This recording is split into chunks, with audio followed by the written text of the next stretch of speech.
Meus amigos, nós vamos dar início aos debates dessa tarde. Meu nome é Rose Jacomin, o projeto é Business Talks, um momento que a gente faz uma imersão tanto nessa área de direito empresarial, que é a minha prática e a minha atuação profissional, como também com uma interlocução multidisciplinar, já que várias áreas do saber conversam entre elas, e nesse momento de enfrentamento da crise e as medidas provisórias que entraram em vigor e os projetos de leis que estão sendo debatidos, no Congresso Nacional, eles envolvem tanto o saber na área empresarial, para esse agente produtivo que está passando por todos esses desafios que a gente sabe que não são fáceis, impacta na nossa economia, circulação de bens e serviços, em todo esse momento atípico que nós estamos vivendo, mas também de monitorar e levar a informação para vocês como que estão os debates nos tribunais. E a temática de hoje é justamente essa. Então nós vamos acompanhar nessa evolução da linha do tempo, o entendimento da Suprema Corte, do STF, e também nesse momento atual, como as decisões e como que está o entendimento do STF com uma temática voltada para o direito do trabalho. Sejam todos bem-vindos. O nosso convidado dessa tarde é o Dr. Helder.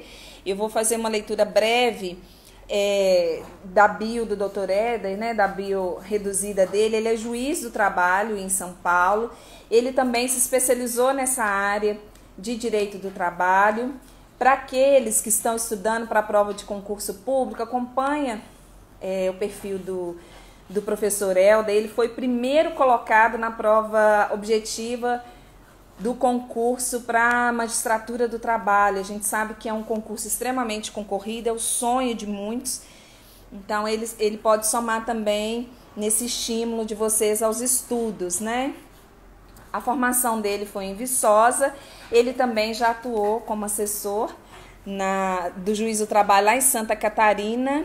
E olha que interessante, na iniciativa privada, ele também atuou nessa área de direito empresarial. Então, eu vou convidar para falar para a gente, o doutor Helder. Isso, eu vou convidar para falar com a gente nessa tarde. Só um minutinho. Boa tarde, meu querido. Seja muito bem-vindo. Boa tarde, doutora Rose. Muito obrigado pelo convite. Você consegue me ouvir bem? Consigo. E você? Está conseguindo me ouvir? Consegue me ouvir? Eu não estou te ouvindo. Sinalizem para a gente se vocês conseguem ouvir bem o Dr. Helder, por gentileza. Consegue me ouvir agora? Eu estou te ouvindo melhor. Está me ouvindo melhor? Então, tá bom. Isso. Agora sim. Eu vou agradecer o convite novamente. É um prazer enorme para todos nós receber nessa tarde. Muito obrigado. Eu que agradeço. É um prazer estar com vocês aqui. Passar uma sexta-feira de isolamento aqui, falando um pouco sobre direito. Vai ser muito bom, certeza. Conta pra gente, Helder, um pouquinho da sua trajetória. Bom, eu entrei na Universidade Federal de Viçosa, como você falava aí antes, eu estava aqui ouvindo, em 2005. Cursei Direito até me formei em janeiro de 2010.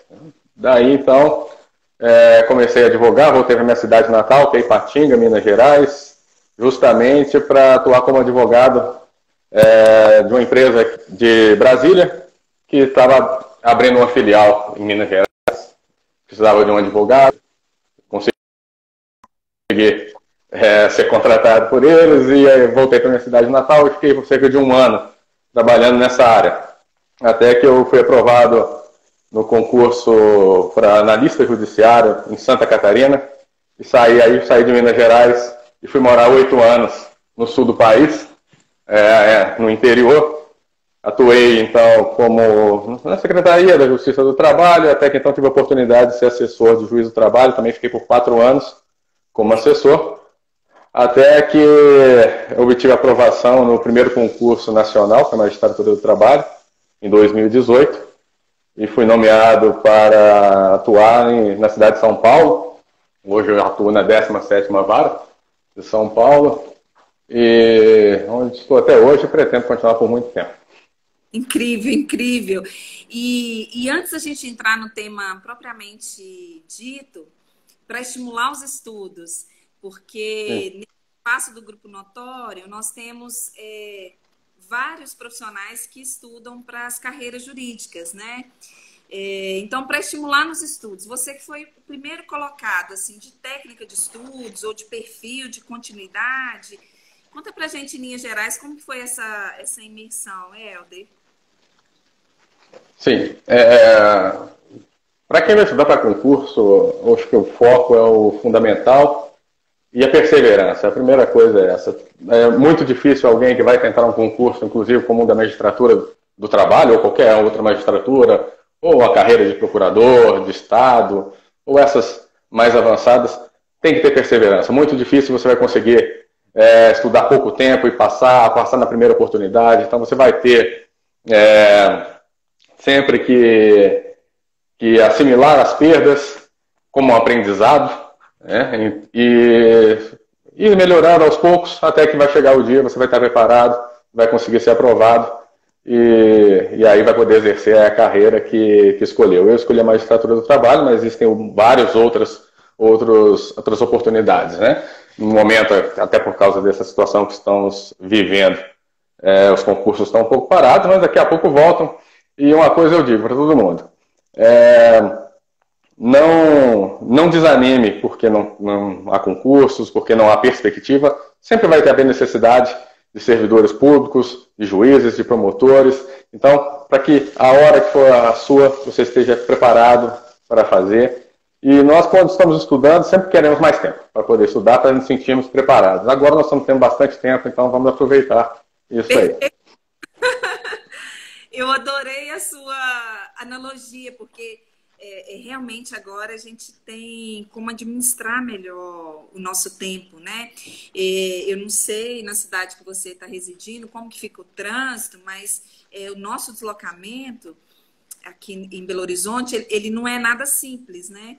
Então a gente perde muito tempo com o deslocamento. Então, nesse momento de isolamento social, dá para exercer atividade profissional e aproveitar esses gaps, né? Inclusive para impulsionar ali os estudos e aqueles que já estão.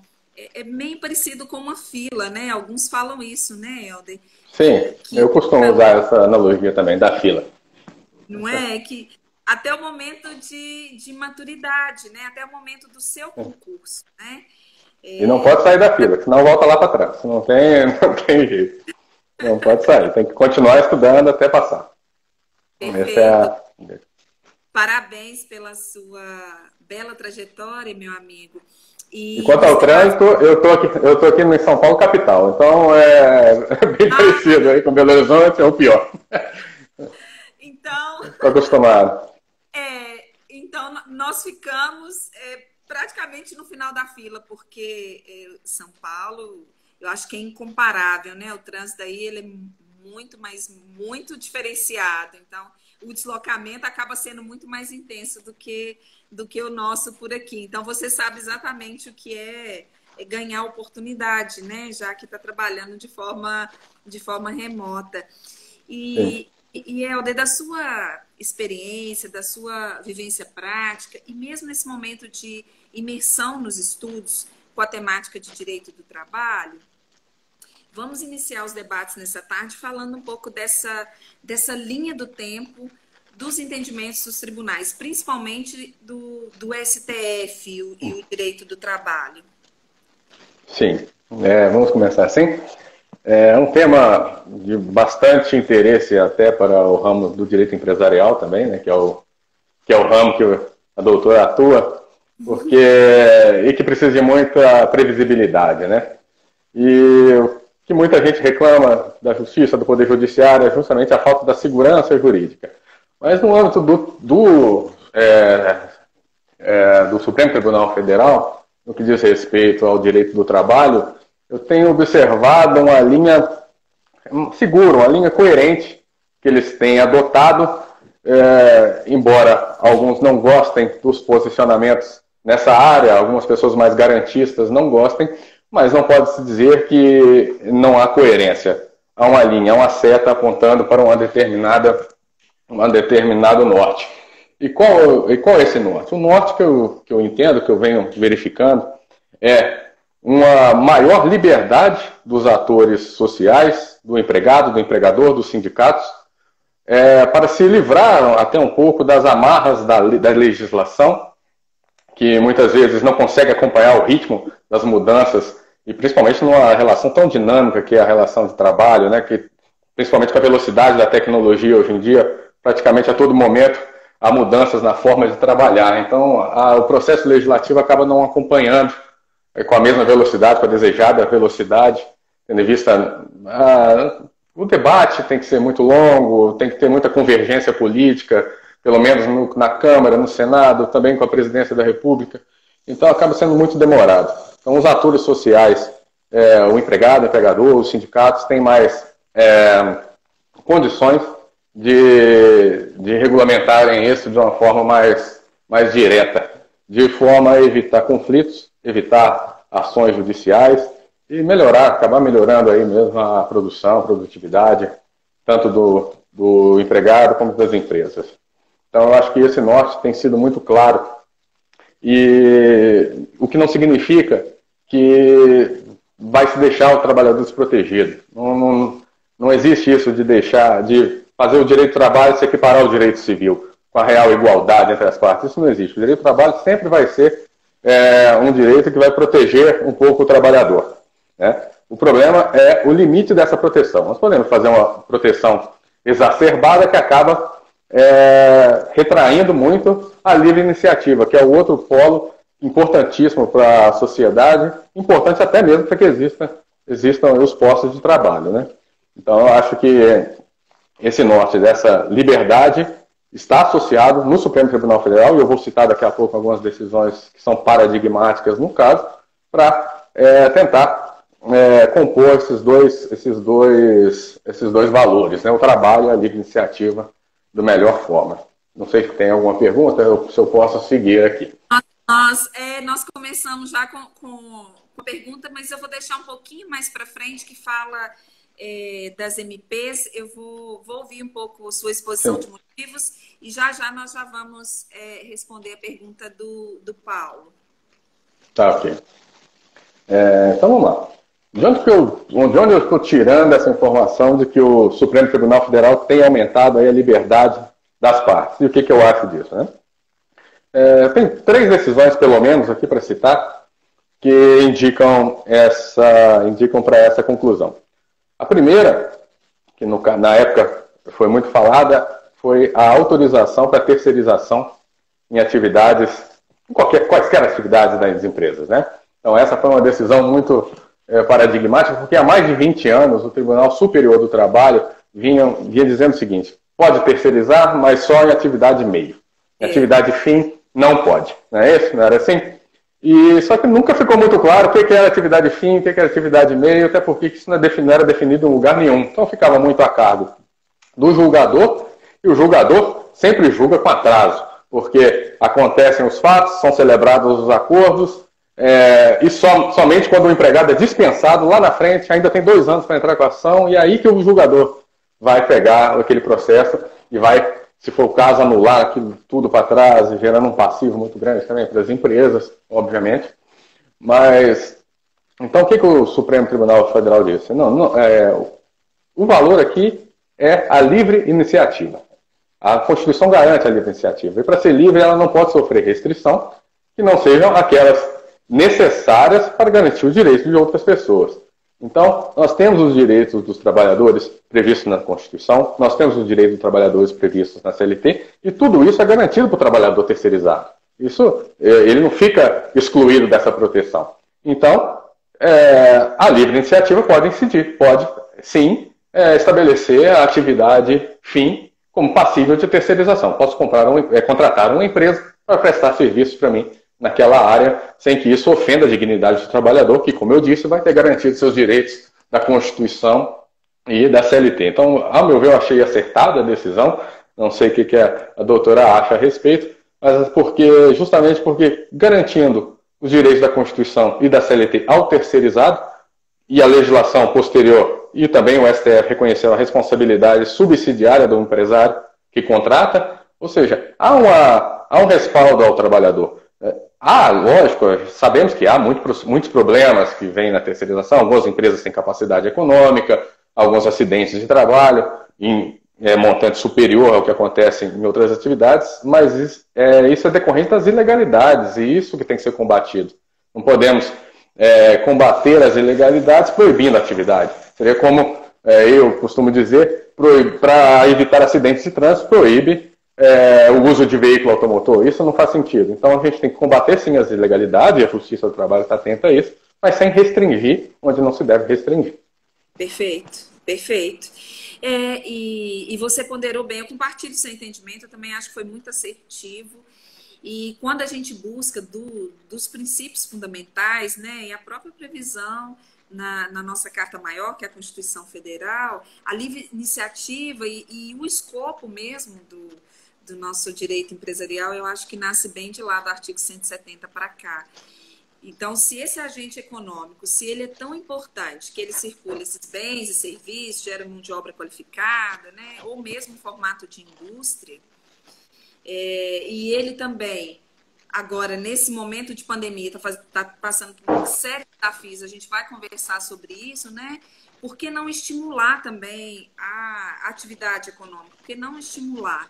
E também quando a gente pensa, olha, nós vamos entrar dentro de um cenário de composição desse agente econômico. Ou ele vai se tornar um empresário individual, ou ele vai constituir alguma das modalidades da sociedade, tem um estímulo muito grande para isso, né? Às vezes ele começa a atuar no formato irregular e ele tem uma série de responsabilidades, a gente sabe disso na área jurídica, mas também nesse estímulo, a importância desse agente produtivo e a especialidade do direito do trabalho em ter esse olhar diferenciado para o trabalhador, para ter realmente essa dicotomia da paridade de armas e de ferramentas, né?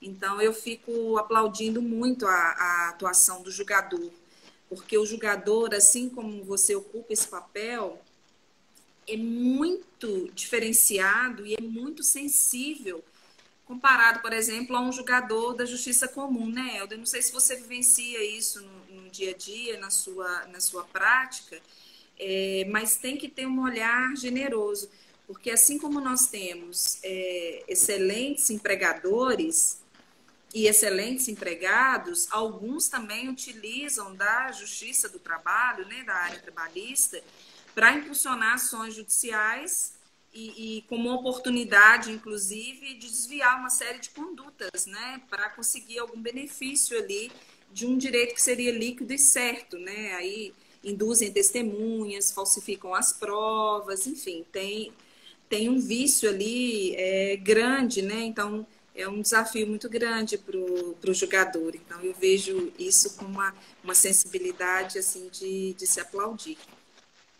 Sim, essa questão do uso da justiça, né, os dois lados, né, nós temos mesmo algumas demandas que não são artificiais, a gente pode dizer assim, né, seja principalmente no sentido de trazer uma prova que não corresponde à verdade. Já que isso acontece, nós temos que ficar atento. A prova testemunhal na Justiça do Trabalho é muito forte.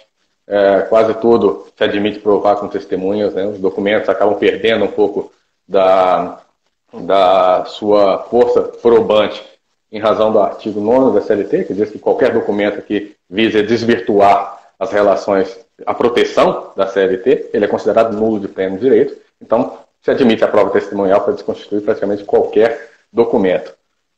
Acontece que a prova testemunhal a gente não tem como entrar na cabeça da testemunha para saber se ela está dizendo a verdade, se ela está falseando. E alguns são muito bons nisso, alguns nem tanto. Alguns a gente consegue ver pelo jeito que se comporta, às vezes exagera demais os fatos, né? Começa chegando, não, trabalhou que horário? De meia-noite às 23, e querendo ajudar, né? Alguns até só, se eu perguntar alguma coisa para o senhor que vai prejudicar o seu colega aqui, você vai dizer? Não, aí eu não falo de jeito nenhum. Eu falei, então tá bom, então eu não vou ouvir você dizer nada. Mas do outro lado também há, por parte dos empregadores, há alguns que contam com a matemática. De cada 10 trabalhadores, 3, 4 vão entrar na justiça, vão ganhar algumas indenizações, que são devidas, os outros não vão entrar, então acaba que essa conta pode ficar até vantajosa. Né? Os que não entram não ganham nada, e os que entram ainda têm chance de perder. Então, acaba tendo essa conta também. A justiça tem que ficar muito atenta com isso, tanto da parte do empregado para obter realmente uma prova idônea, como da parte do empregador para verificar se ele não está usando a justiça como meio de obter lucro. Sensacional. E você estava falando para a gente dessa linha do tempo, né, das decisões judiciais que, principalmente o entendimento do STF, que acabou trazendo um marco muito grande para o direito do trabalho, né? Essa importância para o direito do trabalho. Sim, ultimamente tem sido pauta quase que mensal no Supremo Tribunal Federal. E eu estava pontuando essa direção rumo à liberdade, a uma maior liberdade, né, que o Supremo Tribunal Federal tem pontuado, tem chancelado. Né? E o segundo caso, que não sei se a doutora vai se recordar, mas é o caso do PDV, que é o Plano de Demissão Incentivada do BESC de Santa Catarina. Né? O que significa? O que era isso? Os empregados pediam demissão, mas para isso recebiam uma indenização maior do que aquelas que seriam devidas em situação normal. Porque isso tinha sido negociado com o sindicato. Justamente o BESC foi privatizado, né? Foi comprado pelo Banco do Brasil, queria reduzir custos, queria reduzir o número de empregados, fez esse plano de demissão incentivada, negociado com o sindicato, só que tinha uma cláusula lá que era o seguinte: quem pedia demissão e aceitar essa indenização, da quitação geral do contrato, não pode cobrar nada, não pode cobrar mais hora extra, não pode cobrar nada na justiça depois. Havia essa cláusula. O Tribunal Regional do Trabalho da 12ª Região anulava essa cláusula, dizia que essa cláusula não valia, porque era contra a lei, que o empregado não podia renunciar aos seus direitos em troca de uma indenização. O Supremo Tribunal falou que até que é verdade, não pode mesmo, a menos que isso seja feito por meio do sindicato, porque o sindicato negocia e pede igualdade com a empresa. Com certeza, levou em consideração o valor da indenização e outras coisas para conseguir, em troca dessa quitação geral. Então, ele fez essa ponderação de interesses, entendeu que aquilo era vantajoso para o seu empregado, e aí sim, seu empregado individualmente podia lá manifestar sua vontade individual, que isso seria válido. Isso então é mais uma indicação de que a liberdade individual, nesse caso coletiva, para chancelar um acordo, e individual, para decidir se pede demissão ou não. O sindicato não pode pedir demissão em nome do funcionário, mas pode dizer quais condições vão regulamentar essa demissão. Então, valorizou aí, mais uma vez, a liberdade das partes, chancelando aquilo que eu venho dizendo. Essa parte da liberdade está muito forte, esse valor da liberdade está muito forte no Supremo Tribunal Federal, inclusive na matéria trabalhista, que tradicionalmente não se admite muito essa liberdade acima do que a lei estatui, né? Uhum. Não, perfeito. O Paulo, ele está perguntando para a gente, em relação à MP, a MP 927. Nós tivemos algumas medidas provisórias e elas nasceram para o enfrentamento da crise. Então, o direito do trabalho em evidência desde quando nós iniciamos esse momento de isolamento social e pandemia. E ali, se não for uma atividade essencial e não tiver como exercer, esse agente econômico tiver como exercer sua atividade também de forma remota, ele teve 100%, não é, da sua empresa. Da sua atividade. Então, as medidas, a medida provisória, ela entrou em cena, e para a área empresarial, principalmente, ela trouxe um pouco desse aquecimento. Eles estavam bastante preocupados, empresários, os sócios, enfim, de sociedade empresária, eles estavam muito preocupados. E aí o Paulo, ele te pergunta em relação a prorrogar esse FGTS, que é a MP 927, que prevê a prorrogação desse FGTS. Ele queria ver um pouquinho o seu entendimento sobre isso. Sim, a MP ela permite que o empregador não recolha o FGTS nos meses de abril, maio e junho, né? E que depois recolha isso de modo parcelado. O FGTS é um dinheiro que é um salário, né? O trabalhador trabalha e tem direito. Só que ele só pode usar isso no futuro em determinadas situações. Situação de desemprego, situação de calamidade, para aquisição de moradia. Tem lá na Lei 8.036, tem uma série de requisitos para que possa liberar esse dinheiro, né? Como não é um valor que está imediatamente à disposição do empregador, do empregado, melhor dizendo, que o governo entendeu, ao meu ver, que poderia dar um alívio para a empresa, nesse momento que, como você disse, a atuação empresarial está um pouco restrita, em alguns casos bastante restrita, não pode nem funcionar. Então, dá um alívio na folha de pagamento, que seria esse FGTS, não prejudicando imediatamente o trabalhador, porque depois esse dinheiro vai ter que ser depositado, de modo que esse dinheiro possa ser usado para manter os empregos, para pagar o salário daquele que continua trabalhando, para pagar as contas, enfim, para manter a atividade de uma forma que depois dessa pandemia ela possa continuar e não fechar a empresa. Nós estamos vendo aí, você sabe melhor do que eu, que dispararam os pedidos de recuperação judicial, de falência. É para evitar isso. Então dá um alívio, mas eu acho que não tem nenhuma... Não fere direitos constitucionais, direitos disponíveis, porque é um dinheiro que o trabalhador não poderia usar agora. No caso de dispensa do trabalhador, aí tem que fazer o pagamento. Então, por isso eu acho que não tem nenhum prejuízo imediato, né? Não sei se era essa a pergunta do colega, mas é esse o meu entendimento. Eu me dou por satisfeita, acredito também que o Paulo também. Eu já deixo um convite para um segundo encontro nosso, porque aí você já me deu uma piscadinha, se a gente pode assim dizer, de uma temática que é empreendendo nesse momento. O Marinho está do outro lado. Eu me empolguei com a temática de direito empresarial e nós caímos, mas eu reforço o convite para você, Helder, para a gente conversar um pouquinho em relação à recuperação e falência. Foge um pouquinho da nossa pauta do dia, mas eu não queria te perder de cena, viu? Claro. Mas nós estávamos tratando em relação à sua visão como julgador e das medidas provisórias. Nós falamos do FGTS.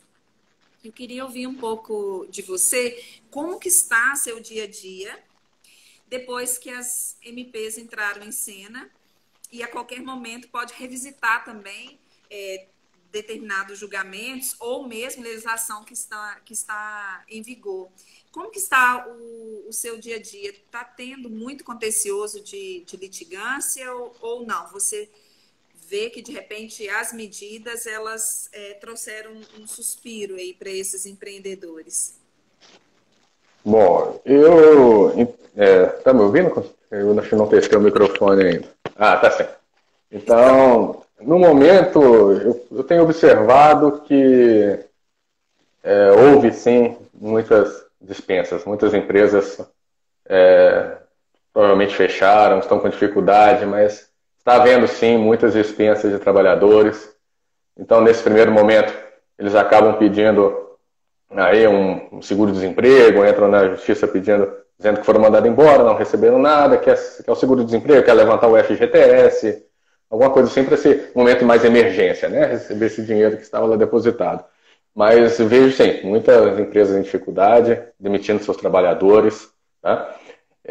Mas imagino, sim, até pelos números que são divulgados, que também muitas pessoas, muitos empresários estão optando, sim, pelas medidas que o governo disponibilizou, que, embora alguns podem entender que não foram as melhores, poderiam ser mais abrangentes, ou hora que o governo poderia dar uma compensação maior, mas as empresas que têm alguma perspectiva de ainda continuar a sua atividade após essa pandemia, que tem aí alguma reserva, ou mesmo que ainda estão funcionando, né? Estão sim optando por essas medidas de suspensão do contrato, principalmente suspensão do contrato, de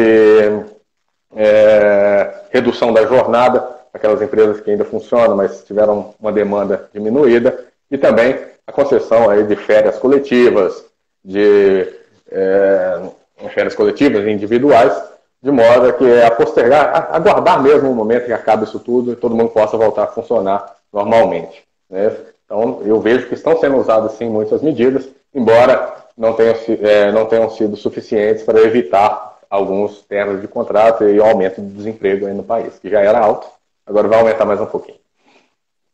Já era alto mesmo, bem ponderado.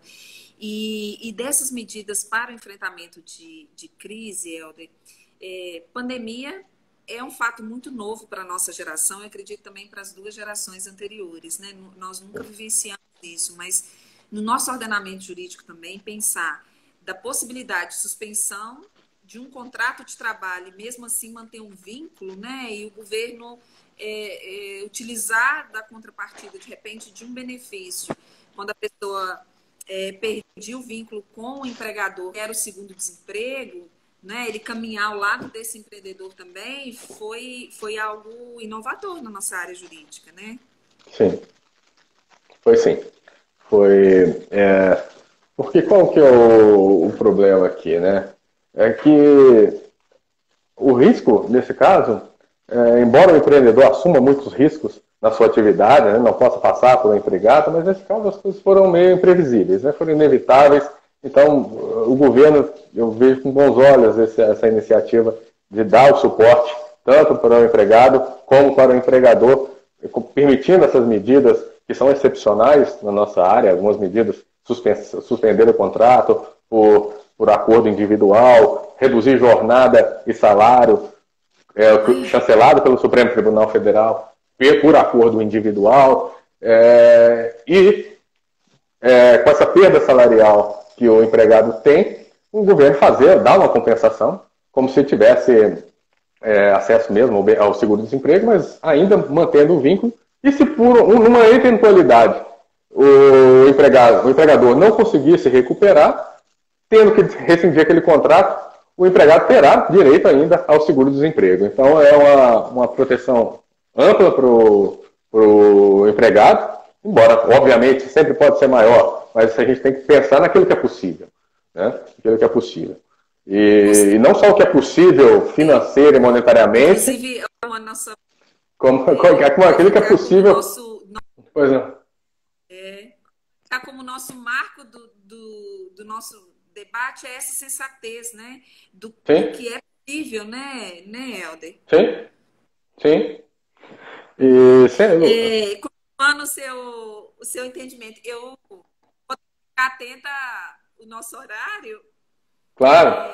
porque eu estou tendo a facilidade de ficar pertinho de você e é muita afinidade de pensamento e de entendimento. Eu tenho que ficar atenta com o horário, senão a gente recebe algum corte do lado de cá em relação à nossa programação. Eu prometo tentar segurar em relação aos questionamentos. Eu fiquei visualizando as pessoas que estão acompanhando agora de forma ao vivo, e depois também nós vamos disponibilizar no GVT da Notória, nossa live. Mas o Vitor passou por aqui, que é um doutrinador também, que tem muito estudo nessa área empresarial e com braço também no direito de família, é um dos colunistas da plataforma F5 Jurídico, assim como você também é um colunista. A professora Inês, que ela cuida bastante desse sistema multiportas, de conciliação, mediação e de justiça restaurativa, passou por aqui. A Sofia, que é a vice-presidente do Instituto dos Advogados, aqui em Minas Gerais também, te aplaudindo do outro lado, e vários profissionais da área jurídica, né? E eles sinalizaram aqui para a gente, Helder, o quanto é importante também a visão do julgador, não é? Alguns profissionais se tornaram especialistas nessa área. Eu ouso afirmar, sem medo de errar, que nós precisamos de muita humildade, porque a desconstrução do nosso entendimento de tudo que a gente, de repente, achava que era posto e que era certo, de um dia para o outro, isso pode mudar, né? Então, é uma alegria muito grande ter você aqui com a gente, viu, Helder? mas eu vou tentar ficar mais quietinha para acompanhar a sua pauta. Não, que isso. Está sendo muito bom ter esse feedback aí também do outro lado aí. E também mandar um abraço aí para esse pessoal aí, todo que passou e está nos acompanhando aí. É verdade? Então, vou tomar a liberdade de decisões. Então, como a gente vou tomar liberdade aqui de adiante, como a gente entrou no assunto das NPs, né, vamos direto a ela. Então, eu tinha mais uma decisão para comentar a respeito daquele vetor da liberdade, mas tem o caso paradigmático que eu queria tratar como conclusão é justamente esse da medida provisória 927 e 936, que previram a possibilidade de redução da jornada de trabalho com a redução do salário correspondente por acordo individual entre empregado e empregador. Né? Essa é uma coisa que, principalmente a doutrina do direito do trabalho, bateu bastante no STF, disse que o tribunal rasgou a Constituição. Eu, humildemente, tenho uma visão um pouco diferente. Eu entendo que a Constituição ela não pode ser essa coisa imutável, essa coisa, até porque nós estamos tratando de uma relação que não é imutável, como a gente pontuou lá no início, a relação muda a todo momento. Então, tem que ter sensibilidade para esse momento de crise, esse momento que o desemprego está batendo na porta do trabalhador, o fechamento de empresas é iminente, empresas que não podem funcionar, obviamente não vão continuar abertas só para continuar dando emprego para as pessoas. Nós não somos esse nível de país ainda, de desenvolvimento de país que pode permitir totalmente garantir o emprego de todo mundo, até sabe-se lá quando, né? Sabe-se lá quando essa pandemia vai acabar. Então, o Supremo Tribunal Federal disse, é possível sim fazer individualmente, tendo em vista essa situação extraordinária que nós estamos vivendo, e tendo em vista que, nesse momento, empregado e empregador não têm um interesse tão divergente assim. Na verdade, os dois querem sair dessa pandemia, um com o seu negócio, o outro com o seu emprego, e com o seu salário, e com sua renda. Então, como o interesse não é tão contraposto como normalmente é, quando as coisas estão normais, então pode sim, individualmente, para preservar o seu emprego. E digo mais, não só preservar o emprego durante a pandemia, mas sim após a pandemia, porque a medida provisória prevê uma garantia de emprego pelo tempo igual ao que durar essa redução de jornada. Ele não pode ser mandado embora. Então pode sim fazer por acordo individual, sem que isso prejudique a dignidade do trabalhador, porque todos os outros direitos vão ser garantidos. E essa redução de salário não é uma redução propriamente dita. Na verdade, ele vai trabalhar menos e vai receber proporcionalmente o mesmo valor, mas pelo aquilo que trabalha. Então, o valor hora do trabalho permanece o mesmo. Então, não tem essa redução que diz a Constituição que só pode ser feita por negociação coletiva. Nós temos, e aí eu vou dar eu costumo fazer, de apontar isso, que o inciso 13 do artigo 7 da Constituição prevê que pode ser feito por acordo ou convenção coletiva. Esse coletiva, ele diz respeito à convenção, não ao acordo. O acordo não ficou qualificado.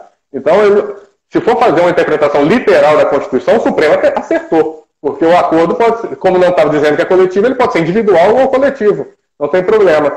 O que não pode é a redução de salário pura e simples. Mas com a correspondente redução da jornada num momento excepcional, igual nós estamos vivendo, não tem nenhum problema. Até porque o mesmo inciso que trata dessa redução de jornada, trata da compensação de jornada. E isso aí sempre foi possível fazer por acordo individual. Então por que não vai ser possível fazer, numa situação extraordinária, uma redução de jornada com correspondente redução de salário, mas mantido o salário hora e garantido o emprego, não só pelo tempo da pandemia, mas pelo dobro, pelo tempo igual àquele que durar a redução do salário. Então eu vejo com bons olhos, para preservar o emprego, essa medida. A importância que você citou, Helder, da garantia provisória, né, que poucas pessoas comentam. Então, para aqueles que estão acompanhando a gente agora, se você pudesse falar um pouquinho mais quando tem essa redução ou suspensão, né? Sim. E a redução ela será feita e, como eu disse, o empregado ele recebe proporcionalmente às horas trabalhadas, né? Só que o governo vem com um benefício emergencial e recompõe parte dessa renda. É calculado com base no que o empregado teria direito se entrasse no seguro-desemprego e proporcionalmente à jornada reduzida. Então, ele vai ter acaba tendo alguma perda sim, mas não é tão grande. Né? Não é tão grande quando o governo vem com essa contrapartida. Né? E isso pode ser feito por até 90 dias. Essa suspensão pode durar 90 dias, limitada ao tempo que permaneceu o estado de calamidade. Acabando o estado de calamidade, independentemente do acordo, em 2 dias retorna tudo ao normal. Como era antes, fica a garantia de emprego. Né? Fica a garantia de emprego.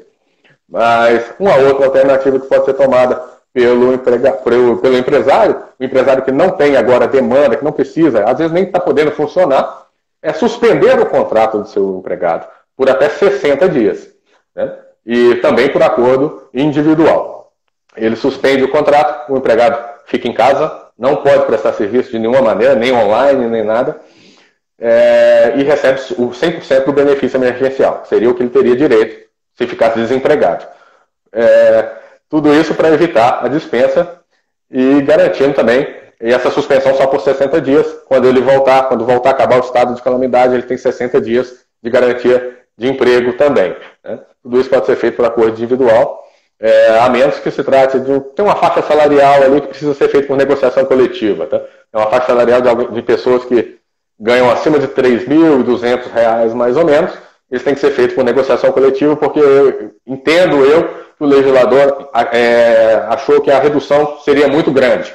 A perda salarial seria muito grande no caso da redução da jornada, então aí mandou ao sindicato o dever de negociar para eles. Mas a grande parte dos trabalhadores do país ganham até R$ 3.200, então vão ser beneficiados pela essa medida pelo acordo individual.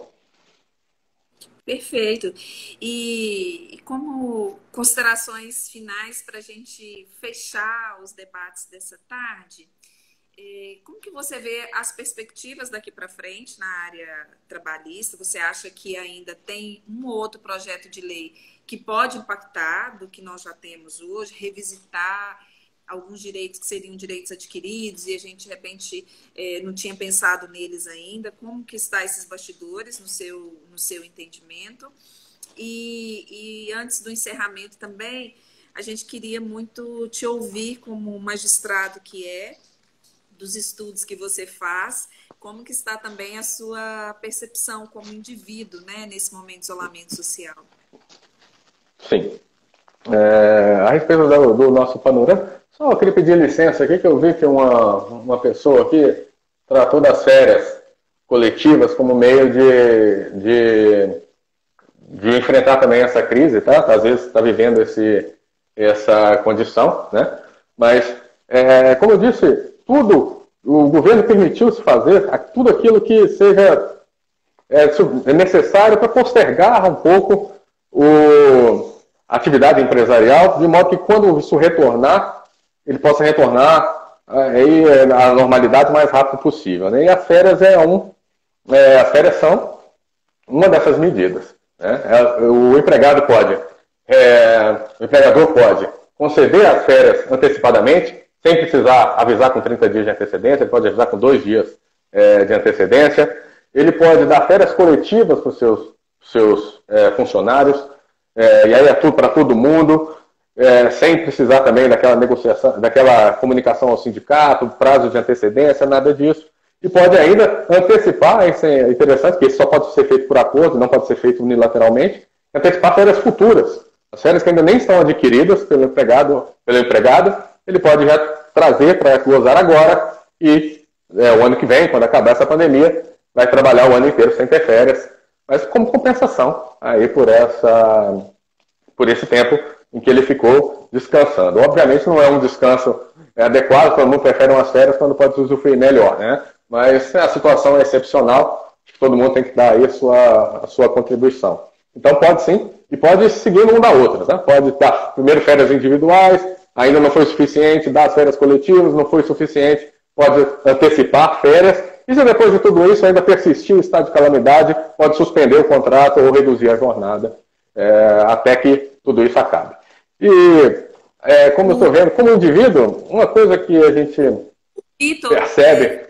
vou te só um pouquinho antes de você passar para as suas considerações finais, Pois não. o Vitor, comentei com você que também é colunista do F5, Claro. ele enviou um questionamento aqui para a gente do seu entendimento em relação aos novos desafios pós-pandemia. Um abraço aí ao doutor Vitor. Bom, nós temos um desafio muito grande, momentâneo, como conciliar a prestação jurisdicional com esse isolamento social. Como a gente conversou lá no início, né, dessas testemunhas, desse contato direto ali que a gente tem na sala de audiência, tudo isso não está permitido, não é permitido a gente fazer. O CNJ não permite essa atividade presencial. E como que fica? Nós temos um grande desafio. Primeiro, de que nós tratamos com muitas pessoas bastante pobres, não é verdade?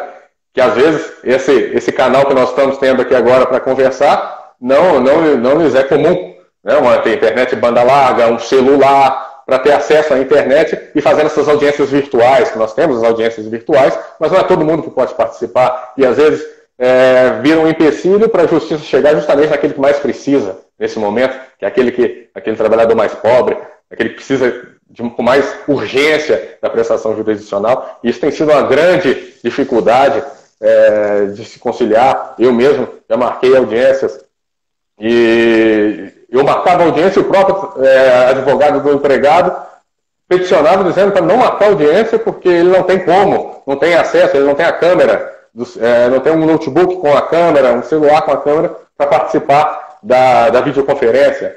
E outra, nas audiências de instrução, como a gente disse, já é difícil uma testemunha, não frente a frente, ela vai tentar, pode, né? Ela não vai, mas pode ser, alguma tente mentir, e na frente já é difícil, imagina a distância, por exemplo, ninguém está vendo que eu tenho aqui atrás desse celular, se eu estou lendo, se eu não estou lendo, né? A testemunha também pode ter alguma coisa nesse sentido, né? E fica muito difícil a gente ponderar tudo isso para manter a prestação jurisdicional. Inclusive, os advogados agora fizeram um peticionamento no CNJ para que fosse proibido fazer instruções fora do foro, né? Usaram o termo, né? Instrução fora do foro é desaforo, né? Eles não querem fazer esse tipo de... Então, fica difícil. E o que é mais difícil ainda, porque, claro, muito desemprego, então a demanda vai aumentar, né? Vai aumentar. E quando tudo isso voltar, ainda tem essas instruções represadas que não foram possíveis fazer, então vai ser preciso muito trabalho, muito empenho do Poder Judiciário, mas eu acredito que a Justiça do Trabalho sempre foi célere, sempre buscou, né, na medida do possível, usar seus recursos para entregar essa prestação jurisdicional de forma adequada, e com certeza depois da pandemia aí, não vai ser diferente, não. Verdade. E agora é o seu olhar fraterno e diferenciado nesse momento de isolamento social, meu amigo. Sim, o isolamento social traz muitas condições que a gente não estávamos acostumados, né? E a gente falou tanto de liberdade aqui hoje, a gente dá valor mais do que nunca à nossa própria liberdade, né? Nós estamos confinados em casa, sem poder fazer as coisas que a gente gosta, às vezes sem poder ver as pessoas que a gente gosta. Então, isso nos faz refletir sobre o real alcance desse direito fundamental, que às vezes quando está tudo bem, a gente não dá tanta atenção a ele, que é essa liberdade, né? Então, nós temos que prezar por ela, em todos lógico que não uma liberdade irresponsável, né? Responsável, respeitando os direitos dos outros, mas nós temos que buscar a liberdade. E no mais, essa situação de confinamento gera uma ansiedade, quando tudo isso vai acabar, quando não vai, nós temos que aproveitar aí o que temos de melhor, né? Às vezes uma convivência com a família, por mais tempo, uma possibilidade maior aí de ter contato, por exemplo, eu acho que se não fosse essa situação de pandemia, dificilmente estaríamos fazendo essa live aqui hoje, com esse pessoal nos ouvindo aí. Então, aproveitar o que tem de bom e torcer para tudo isso acabar o mais rápido possível, né? Para nós todos. Helder, muito obrigada. Foi incrível. Eu já estou te aplaudindo em nome de todos que acompanharam os debates dessa tarde. Eu fui monitorando os comentários, você foi muito elogiado. A Nathalie, ela ratificando o seu entendimento, que realmente é um momento de preservação desse vínculo empregatício, né? E de um olhar também diferenciado com as medidas de enfrentamento, que são as MPs também para o enfrentamento de crise, para esse agente econômico. Foi incrível. Muito, mas muito obrigada. Confirmo o convite para você voltar, para a gente falar um pouquinho nesse momento de empreender em tempo de crise, mas com viés para a Lei 11.101 de recuperação e falência, e sabe que do outro lado você conquistou uma grande amiga, viu? O programa Business Talks vai estar do outro lado sempre para te servir, sempre que você tiver uma agenda. Muito obrigada. Eu que agradeço o convite, eu me coloco à disposição para quando for necessário, a gente trocar uma ideia aí, trazer um pouco aqui da visão do Poder Judiciário e dar uma satisfação também para a sociedade, é sempre bom para que saiba como trabalhamos do lado de cá, né, para entregando esse serviço importante, para que todo mundo possa saber aí que pode contar conosco, pode contar com a Justiça do Trabalho, quando for necessário. Tanto os empregados como os empresários também vão encontrar pessoas qualificadas aí para julgar os seus processos. E sempre que for possível fazer um esclarecimento, eu estou à disposição. Muito obrigada mesmo.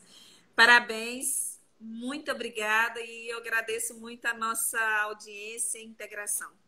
Foi incrível. Até mais, meus amigos. Até mais.